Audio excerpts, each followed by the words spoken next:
Live from our 7 Tasmania studios, your nightly news with Louise Hubar begins now. Good evening, thanks for joining us. Tasmanians, young and old, have taken to the great outdoors to mark Australia Day at ceremonies, community events or at the beach. For hundreds of new Australians, the day holds special significance, marking their first as citizens. Kicking off Australia Day celebrations with a bang. Number 4, fire! Putting on a show for Hobart, one of the longest standing units in the Australian Army, the 2nd 10th Light Battery, marking the day with a 21-gun salute. 21-gun salutes have a very long history. It's sort of like applause, but in a more emphatic manner, shall we say. It's an event only seen on Australia Day and the monarch's birthday. It might not have got the royal treatment, but Hobart Regatta celebrated its own milestone birthday. The iconic event turned 175, but that doesn't mean it's old-fashioned. Me and my brothers and sisters and cousins, we went on the teacups and we did the crazy clown. The event honours Hobart's maritime past and present, offering activities on both land and sea. It also plays double duty in welcoming some of Australia's newest citizens. After years and years, it feels really good. I'm Australian now, Aussie, Aussie, Aussie. The significance of the day not lost on those administering the pledge. For some people, they've been trying for citizenship for up to a decade, so it can be a very, very special moment. One of those celebrating is the Allen family. After 5 years, they all swore the oath of citizenship in Launceston. They wore traditional Eritrean clothes, paying tribute to the past while looking to the future. I'm going to become an electrician, so I'm a third-year apprentice now. Hundreds of people from more than 30 countries took the pledge across the state. We had such a diversity of ages, of countries of origin, just so much joy in the audience. While it's a momentous day for some, for others, Australia Day is a chance to kick back, relax in the sun, and maybe even fire up the barbie for quality time with friends and family. We have some chicken schnitzel and also have some wraps. At Binalong Bay, families took to the beach for a bit of sun, surf and sandcastles. We've been working on it for like about 10 minutes. Making the most of the weather, even if the water left something to be desired. We've been very cold. Australia Day spent the Tasmanian way. Annie Green, 7 Tasmania News. A former senator whose fight for equality saw her clinking teacups with Nelson Mandela has received a substantial accolade on the Australia Day honours list. The Honourable Margaret Reynolds was one of many recognised for making Tasmania a safer and stronger place to live. They're local people investing significant time and effort into making the world a better place. The Honourable Margaret Reynolds, one of only 6 people to receive a Companion of the Order in this year's Australia Day honours list. In the 1960s, when you talked about women's equality, people thought you were a wild young woman. Margaret started out as a teacher before making her way into the Federal Labor Party, moving through the ranks to become the minister responsible for the status of women. We did introduce legislation to stop discrimination. We did introduce legislation to give women more opportunities. Dr Tony Press also on the list, receiving an Officer of the Order of Australia for his undying commitment to environment preservation. We had a teacher that was very interested in showing us about nature, and that really sparked my interest in science and in the natural environment. And I used to read just about everything I could get my hands on. Meanwhile, Dr Sally Bryant is now a member of the Order of Australia for her service to Tasmanian wildlife and conservation. My passion for 30 years has been the 40-spotted pardalote and leading that recovery team. Oveston's Michael Walsh's hard work in the Anglican Church also recognised. I would encourage anybody who's got spare time to put their hand up, shop around and find an organisation that needs volunteers and dive in and give them a hand,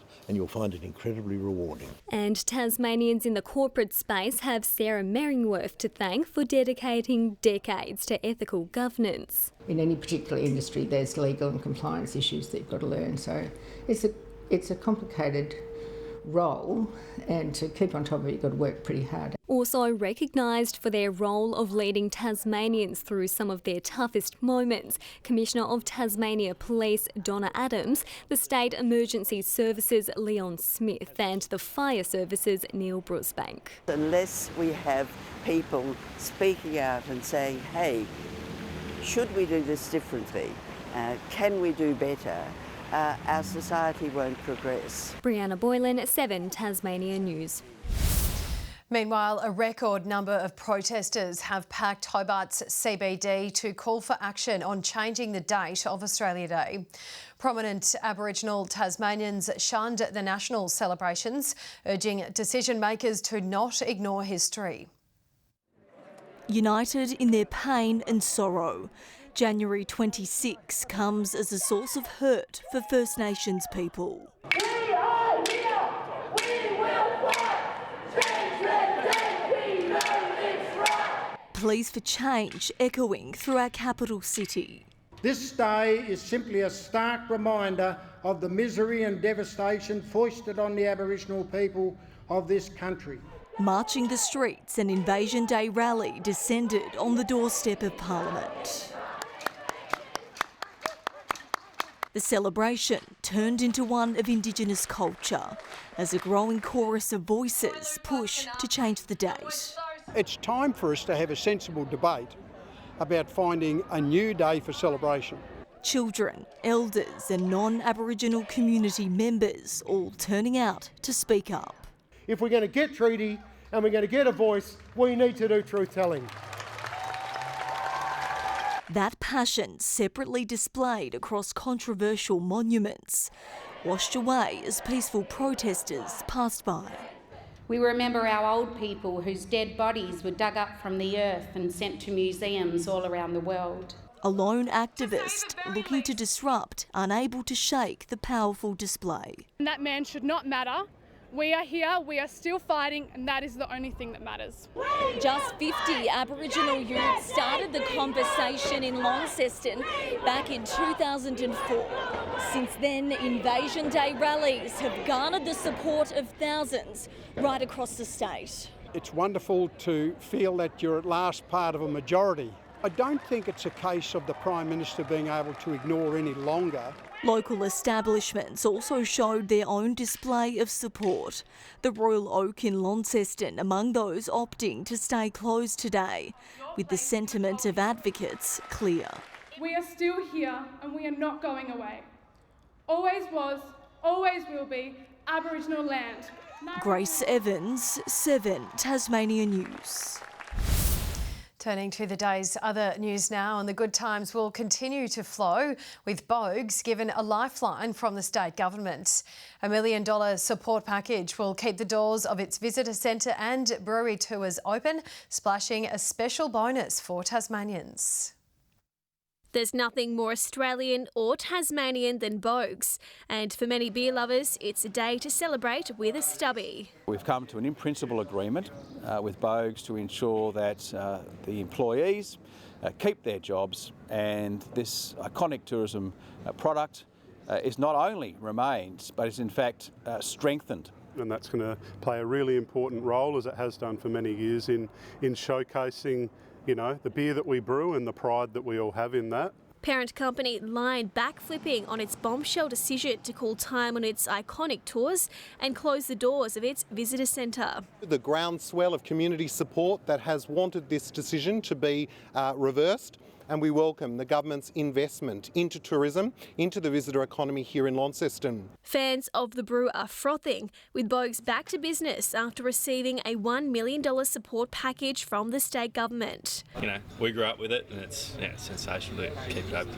Oh, I think it's fantastic. It's great that they're keeping a tourist attraction, especially for us. We've come from Victoria, and this has been such a great experience. We thought we'd better get in by the end of the month, but it's actually good, and I reckon it was so good that we'll come back a second or maybe even a third time. Passing the pub test, Tasmanians will be able to cheers to free tours for the next 12 months. It's a thank you.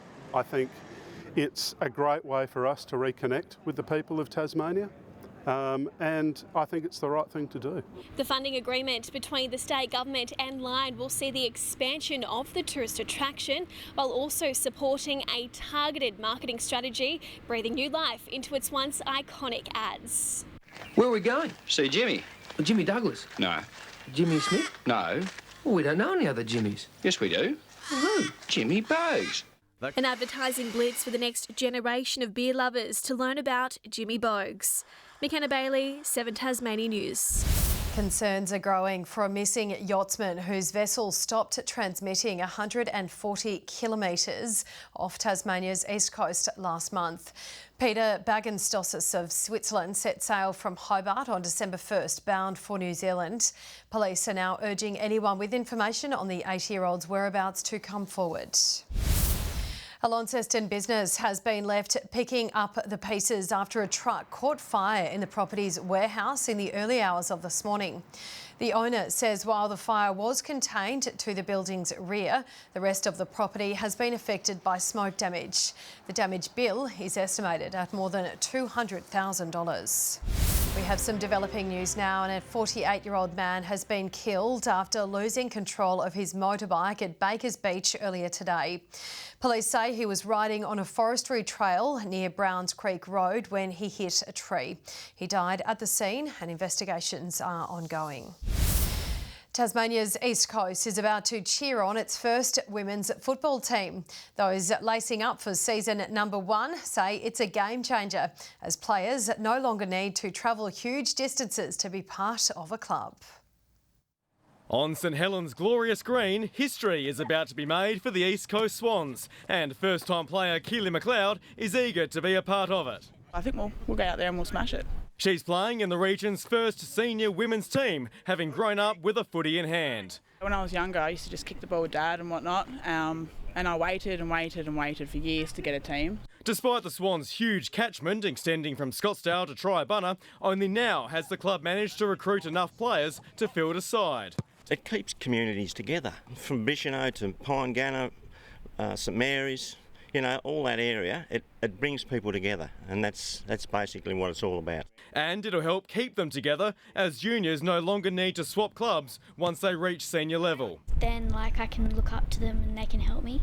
The Swans are still eager for more players and even have some based in Launceston filling out the squad. But after 140 years of men's football being played on the East Coast, some extra silverware may start to make its way into the collection. Everyone's stoked to have a women's team and everyone's stoked to be a part of it. Even though they might need to change the club's song. Tom Johnson, 7 Tasmania News. Good evening. 21 in Hobart today. Launceston and Devonport both reached 24 and 22 in Burnie. Friendly Beaches and St Helens both 23, 22 for Low Head and Smithton. Ouse, Flinders and King Island all reached 21 and Lyowini 13. A combination of low and high level cloud covered the state today. Further out, patchy cloud over Tasmania and Victoria, with cloud also stretching over parts of WA, the NT and Queensland. And there's also some thunderstorm activity over New South Wales and Queensland. Tomorrow, a cold front will cross the state early in the morning, quickly followed by a ridge of high pressure, and a trough will extend from WA down to Victoria. Variable winds of 15 knots becoming a north to northeasterly 25 knots in the middle of the day, picking up to 30 about the southeast in the afternoon and central west at night. And strong wind warnings have been issued for the lower and southeast coast and the central west coast, as well as Storm and Frederick Henry Bays. Partly cloudy across the south tomorrow, Hobart 26, 28 for Huonville and a top of 27 in Campania. A cloudy day for the north, Launceston 25, a high of 22 at Devonport and Georgetown 24. Burnie, partly cloudy and 20, 24 in Strong with mostly sunny conditions, and Wynyard 21. A top of 21 also for St Helens, Swansea 23 and partly cloudy, some cloud cover Port Arthur reaching 24. And tomorrow's UV sits at 11. Looking ahead to the 3-day forecast now, possible light showers about the northwest and east on Saturday, fine elsewhere until showers develop in the west in the afternoon. More showers for the west, far south and northeast on Sunday, mainly fine elsewhere. And things should clear up on Monday with mainly fine conditions. A shower or two for Cairns, Brisbane and Sydney tomorrow. Melbourne 27, Adelaide sunny and Alice Springs 38. And right now in Hobart it's 18, Launceston partly cloudy and 22, and Devonport sunny and 21. A little bit of cloud around the state tomorrow, but there should still be some nice warm temperatures around as well. And that's all your news for this 26th of January. I'll be back later on with updates. Thank you for joining us tonight. Enjoy the rest of your evening. Bye for now.